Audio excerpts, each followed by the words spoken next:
role in the political arena. They said, oh, we haven't got a role, we excluded him. And then they said, well, where's the money? Where's the 2 million? And they said, oh, we've divided it up in between ourselves. Fucking bollocks. And then the financiers said, well, that's a problem. That's a big problem. And what happened was, because I was so, I used the word I was turned into a torture tool. I was ridiculed in the newspaper, calling me names. Yeah. And I was ridiculed on podcasts. But would you not expect the past to be dragged up like that? It's the first thing they do in politics. It's not a pleasant business. No, they said if you can't, you've got to have tough skin, and you've got to take being, you've got to take some of that. But the political parties and the money that was provided to them, they thought because I wasn't an object of ridicule, they could just, exclude me and keep the money. Because it's, because look in the paper, look what's being said about him, calling him names. But would they not have realised that before? I mean, it's not rocket science. You ask a few difficult questions to people, anything you need to tell us, so they know anyway. So it doesn't, when it happens, it shouldn't be a surprise. I mean, that's not rocket science for a political party. Yeah, but then the financiers were like, oh, where's the money? They said, oh, we divided it up in between ourselves. They said, well, where's James's political role? We haven't got it. We excluded him. So the financiers are like, that's a problem. It's something called TANS, T-A-N-S, Transnational Advocacy Networks, where if I sit down with somebody, then they can receive funding from TANS, a Transnational Advocacy Network. And it could be BRICS, Brazil, Russia, India, China, South Africa. It could come from those countries. It doesn't necessarily have to come from America or the United States. But I've got to be really careful about who I sit down with and who interviews me, because once I sit down with somebody, then they can start receiving funding, the person that interviews me. Yeah. Because they can say, oh, I'm an advocate of James Casbolt. And they can start receiving funding.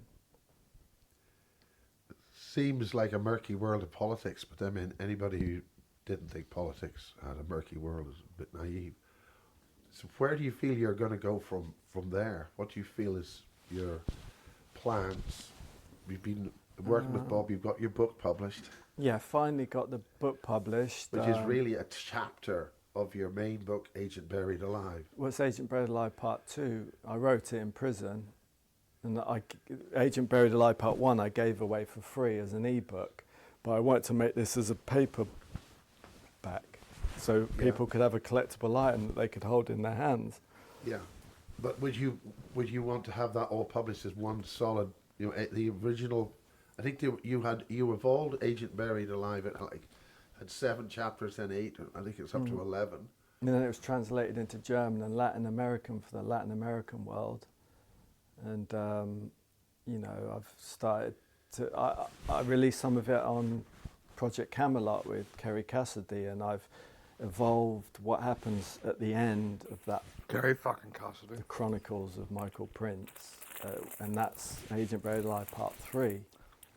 So I've got so much material up here, and it's, I mean, I remember when you were in Coast to Coast, I think with George Norrie, we're talking a long time ago. 2008. Yeah. Yeah, and that was about 6 million people tuned into that. And I remember being at the Super Soldier Summit with, it could have been one of the UFO congresses, and Lorien Fenton, and you were on that. I think it was when I think you were in Scottsdale. Yeah. Which was a nice time, I think, then. I think you just... Yeah, but it wasn't a nice time because I was, part of the Asperger's thing is I don't really display emotions, and people get angry. I don't really have emotional outbursts, and people take that as weakness. People take it as I'm vulnerable, and then they don't understand that that's not the case, you know. And I was surrounded by people that destroyed my life. Yeah, well, I'm moving forward now into music and entertainment. You know, I've got 50 Cent on some of my music. I've got 50 It's like he's Cent got like Justin Lee Hawkins fucking watches and rings and bangles. So it's kind of shit Justin Hawkins wears. to music and entertainment. You know, I've got 50 Cent on some of my music. I've got Like he was flashing his bling there, in case you didn't realise. Do you know what I mean? I've got 50 Cent on some of my music. I've got 50 He's got 50 Cent on some of his music. That's bollocks. Cent's producing my second album. Maybe we could get one of the CDs in a book or something. Anybody out there? Well, we'll do that. It's all a relaxed thing. So yeah, I've completed my first album and I'm working on my second album, and I've got a guy called Adrian Wood who's 50 Cent's producer. No, that's a real studio. Did you record that here in St Cornwall. Ives? Was it St Yeah, Ives? Someone's paying for it. Truro. It's Truro, called Cube Recording. It's like the Saturn Cube, and people are being negative about the Saturn Cube. There's no reason we have to be negative about the Saturn Cube or Saturn. You know, there's a lot of... That's a heavy-duty studio. It's interesting he's saying that while wearing a black suit. He's like, "Hey guys, don't be down on the Saturn Cube." Is this why there's a black square here? What's going on? These are all squares and cubes. yeah, Cube Recordings. So I'm about to do the fourth track, but then I'm talking about rap and hip hop. He's about to do the fourth track. Listen to this guy. To do the fourth track, but then I'm talking about rap and hip hop.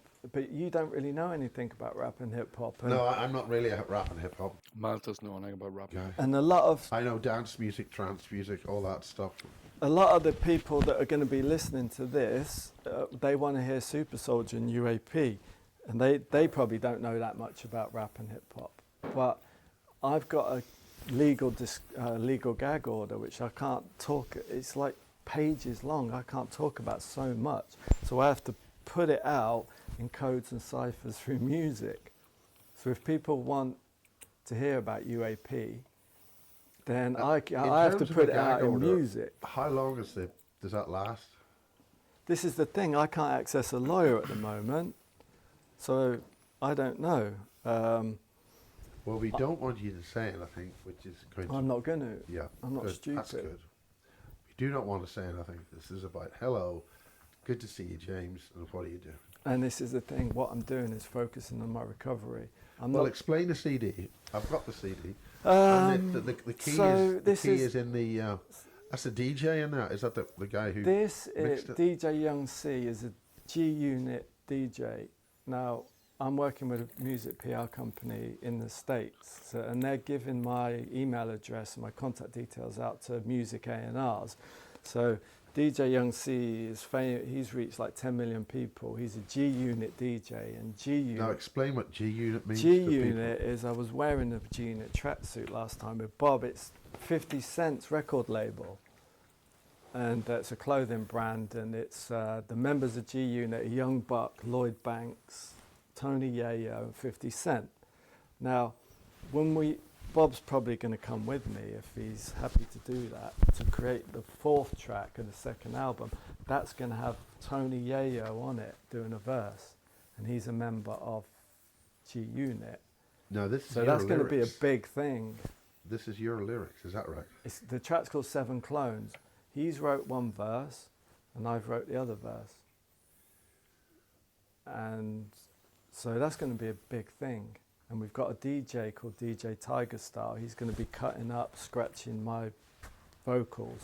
Now he's like a world champion, DMC world champion. DMC World Championships are when the Technics DMC DJs, all the best in the world, compete against each other. And his name's DJ Tiger Style. He's world champion. So he's going to be on the track as well. So we got some really big names on the next track. Well, I mean, this is amazing. I mean, how you can get that kind of people. Like Mans Johnson sounds like he's fucking like his big red nose is just hovering right over a big fucking hot steaming mug of lamb sip right there. Can you hear that? Listen to that. Well, so we got some really big It's like a names fucking lamb sip advert. Listen to this voice. on the next track. Well, I mean, this is amazing. I mean, how you can get that kind of people together. That's fantastic. I didn't get them together. The PR company approached me. They said, we're going to give your email address out to Music A&Rs. Then all of a sudden I start getting contacted by like DJ Young C, Adrian Wood, who's the G-Unit producer. They contacted him. And then 50 Cent. It wasn't this weird, murky, strange, mysterious political group that's behind them that's firing millions to people. It's not them. It's like these people sought him out. God, what a lie. Appeared on my tracks on my YouTube channel. He gives a shout out to DJ Young C. Right. Are there any significance to the artwork on that? Yeah, that's like a spaceship. Yeah. It's like me in a spaceship. It's, you know, flying over It looks like you in a mixing studio. St. Ives, because one of our favourite tracks is called St. Ives to Memphis. But why did you choose the back picture? What particular, is there any message in that? Yeah, it's like me flying over St. Ives in a spaceship. But DJ Young C designed that. So he knows that there's a big UAP, UFO aspect to it. I mean, there's so much.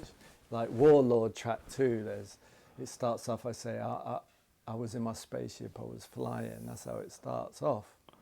Who the fuck is that? Is that Casbolt there? Is that James Casbolt? It is, isn't it? Is that James Casbolt? Jesus Christ, it is. Like, oh, this is great. I need to get this. So a lot of the stuff I can't talk about, I can talk about in this. Because you're not talking about it in that. No, because I'm if you see what I mean. Yeah, because I'm putting it in codes and ciphers. Yeah. So you need to decode it. And then, but what I was saying, is this like a permanent gag order for the No, it's not permanent. That's why I want to concentrate on my recovery, because in the next few years I want to see my loved ones.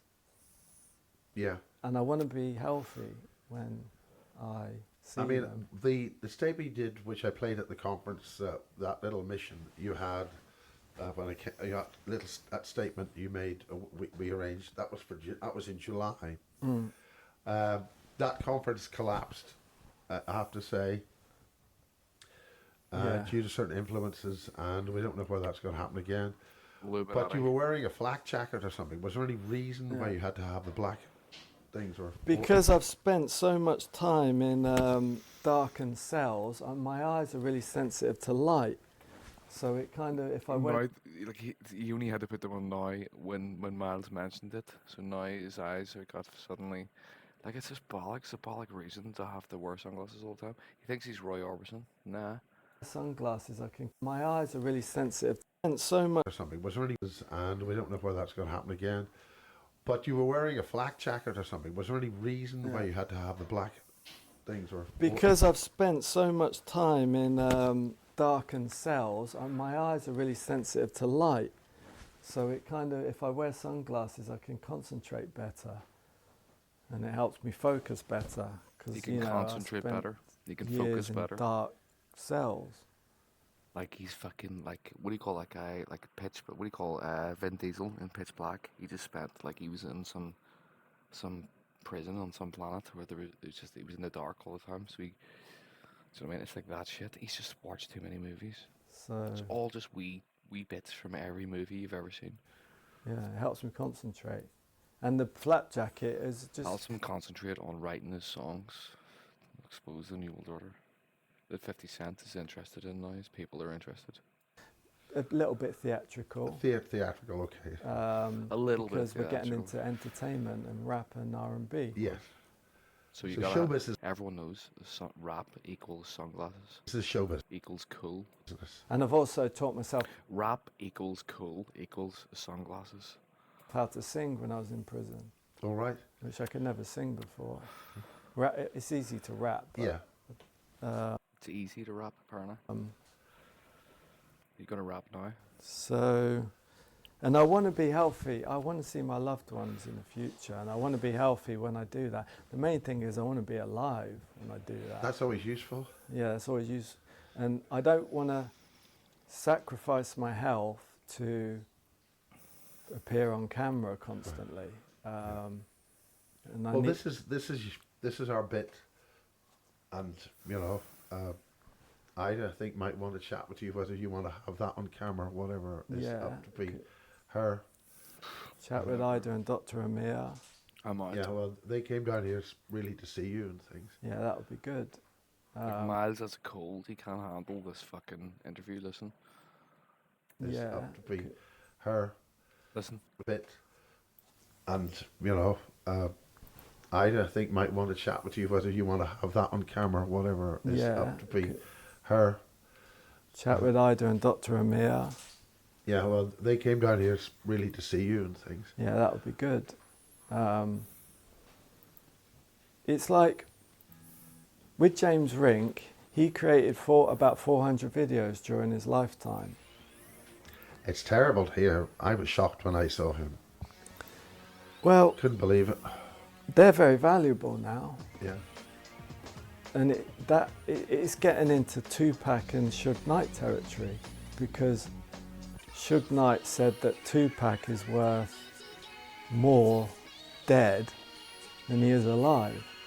So when Tupac died, his artwork became much more valuable.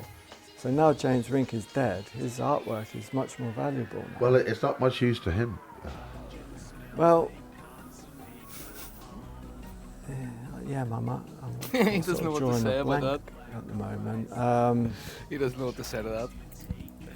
Well, I think Bob here knows about It's that. anyway. It's probably good I'm drawing a blank because it's such a sensitive subject. I Okay, probably well, shouldn't say too much. We would just skip over That's that. right. Yeah. Again, it's entirely down to you. Relax. Don't want to say anything. Don't want to say anything. Is there any? There you go, guys. Have you had any thoughts to join your friends further east, or do you want to talk about that, Duncan and all that? Well, the thing is, I've been in touch with Sahel, and there's a possibility of Sahel coming to Cornwall in 2026. Now, he's hooked up with some tech team. He's got his own 8-man tech team, and he's in the process of building a studio. And he wants to do a couple of music videos all on bollocks. Penzance Seafront for maybe the track called Hillbilly Fairy Tale. Record that as a music video on Penzance Seafront. But we don't want to be stuck in podcast universe forever. Yeah. Kind of, we want to evolve onto maybe Tubi or one of the smart channels. Yeah. Yeah, we don't want to be stuck in podcast universe Evolve, forever. move. Yeah, progress. move on. Yeah. Because I mean, we That's can great. do this forever. We can sit in front of cameras and little podcasts. Yeah, And, yeah. and everyone's doing the same podcast, saying the same things, and you That's can move great. on. Yeah. We've had an exciting trip down, Yeah. being abducted. You're going east, then suddenly going north. That kind of thing. We've got some nice people here, and Bob's doing his own podcast thing for his channel. Yeah. And Rob, anything you want to say on this? Josie Guys, stop coughing. from Ireland, and she asked me if I could ask you about what you were saying about St Michael's Mount. She seems interested in the giants and the mythology. That you mentioned the film Revelation. Interesting. Yeah, it's like Kamora and the Giant, the legend of Kamora and the Giant, and the film Revelation was about a family that lived on St Michael's Mount. It's with the Descendants of Christ. It just goes off. But that film came out in the 90s and it's got an interesting narrative. The guy comes out of prison for cybercrime. Then he comes to Cornwall, goes to St Michael's Mount, finds out he's a descendant of Christ and he's being monitored by the NSA. So it's kind of relevant to what's going on now when that film was made in the 90s. So, I don't know, maybe they're using looking glass. Cornwall and his wife Luke and Yeah, this is the thing with this. I've got this footage in glorious HD. And I called a beautiful Nordic blonde girl that transforms into this over 7 foot green reptilian. I call her Comoran's wife. Yeah. Because she's like a giant, I call her a giantess. She's huge, sharp teeth and light green skin. Absolute The story is bollocks. that there was a Absolute local boy, bollocks. because Cornwall used to go over and steal animals from farms and kids as well. So the story is that the local boy Jack cut his head off with an axe and destroyed him. And This is gold, in that's why I can't turn it Victorian off. times, they found a secret room that St Michael's Mount in the basement, and when they opened the door, there was an 8-foot skeleton there. And so this whole thing about giants, and as you know, we both spend a lot of time in this part of Cornwall. I mean, it's like everywhere. There's all these myths and stories, and feeling that there's something under the earth, something about to explode everywhere. She's this giantess that I've got on this footage. She's maybe 7'4". She's sat on a wooden table at one point, and she's got these huge long legs that are hanging down. Do And you want to move a wee bit closer to Bob? and Yeah, get a little closer. And hold up your book as so she's heading up towards that 8-foot thing, like you say, with the skeleton. Yeah. And You stopped coughing now. yeah, so there's definitely links there. And Leoness, we talked about the whole He's filming it through his phone and all. forest in the sea. Yeah. It happened about 2019. There was unprecedented low tides, and it revealed an ancient forest under the sea that had been flooded at Leoness. Yeah. See you And in that the was next one, guys. that's connected to the Arthurian cycles. Yeah. Just So, bollocks. yeah. It keeps going. Because when you I can't cut it. wrote this book, It keeps you giving were gold. using the name Tristan Leoness, yeah. which is a great nom de plume, but I think it's better to people to know that who you are. But in your next book, possibly you could use that. Yeah, I might use Tristan Leoness at some point. well. Do you Tristan. want to hold